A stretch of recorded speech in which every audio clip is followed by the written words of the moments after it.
I've chosen a couple of poems actually, which kind of are short and capture like I guess my own childlike still, after all these decades of awe, happiness, and excitement, and about that can be encapsulated in a colour of a primrose, or a blackbird fluttering about, eager for the idea of nesting soon.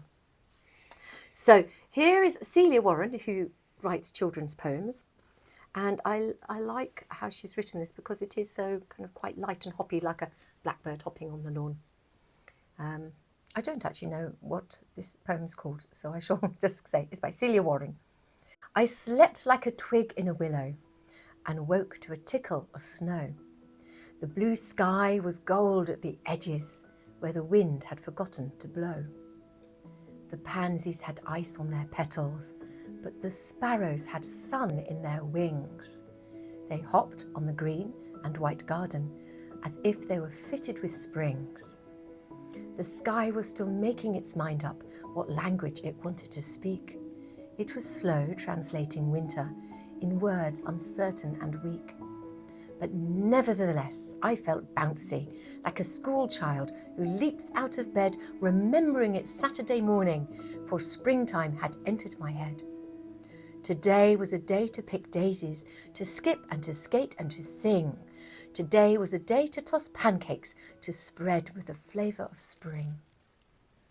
Wow! She just manages to encapsulate the comings and goings of spring, the comings and goings of the weather, the comings and goings of the idea of spring. Just like Andrew was saying, 1 minute it's cloudy and grey, and the next minute we have hope and we're bouncing around like the birds. And the lovely timbre. And the rhythm. Perfect, to and that. What was that lovely line about language of the sky? Oh, I love that one. Yes, the sky was still making its mind up what language it wanted to speak. Oh, that's it, isn't it? It was slow translating winter in words uncertain and weak. Gee whiz. We're feeling spring, but it's not quite there. Not quite there. No, and not. And it feels like a newborn thing. It's unsteady on its feet. Yes. And those will come soon. And will it though? Like our ancestors had no idea. I think the optimism that we feel when we see the new buds almost wills spring to come. So let's. But this first one by Joyce Kilmer was, I've mentioned this many times. My mum knew many first lines of poems and would recite them, but then conveniently go to another room so you could never hear the rest of it, and I never knew the rest of the poem. So this one starts off, I think I shall never see a poem as lovely as a tree. So, I think that I shall never see a poem lovely as a tree whose hungry mouth is pressed against the earth's sweet flowing breast. A tree that looks at God all day and lifts her leafy arms to pray. A tree that may in summer wear a nest of robins in her hair, upon whose bosom snow has lain, who intimately lives with rain. Poems are made by fools like me, but only God can make a tree. Oh, gosh, that's very good, isn't it? That's lovely. Whatever us humans do, we can never create something as wonderful that looks like a pair of lungs, the breath of our earth. Yes. And the second one, Philip Larkin, The Trees, again, to see the theme. The trees are coming into leaf, like something almost being said. The recent buds relax and spread, their greenness is a kind of grief. Is it that they are born again, and we grow old? No, they die too. Their yearly trick of looking new is written down in rings of grain. Yet, still the unresting castles thresh in full-grown thickness every May. Last year is dead, they seem to say. Begin afresh. Let me segue, if I may, Fiona, like into a segue. Yes, into two.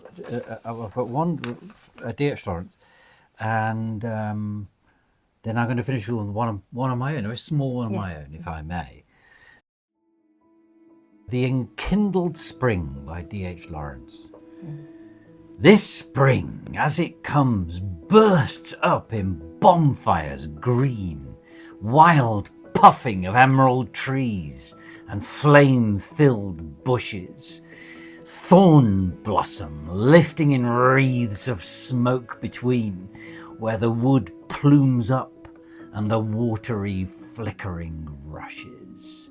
I am amazed at this spring, this conflagration of green fires lit on the soil of the earth, this blaze of growing, and sparks that puff in wild gyration, faces of people streaming across my gaze, and I, what fountain of fire am I among this leaping combustion of spring? My spirit is tossed about like a shadow buffeted in the throng of flames, a shadow that's gone astray and is lost. And it's the kind of opposite of the technique that we just read from yours and some of the others from the previous episode. You're suddenly caught, you have to stay with it, you just know something's going on, don't you? You know something's going on. I have that sense. Yes, it's very immersive. I guess the ones I was reading before.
I said it was short. But do you know, I just sat in the moment of it. Well, I think that was absolutely wonderful.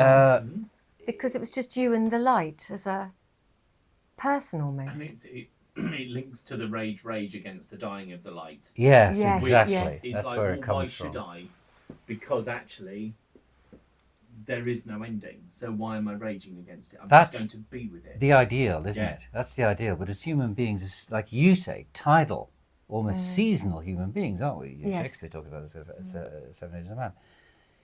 You know, and people say things like, I'm in the twilight, or you're in the twilight of or the winter of your life, or the autumn of my years, people often say, don't they? Yes.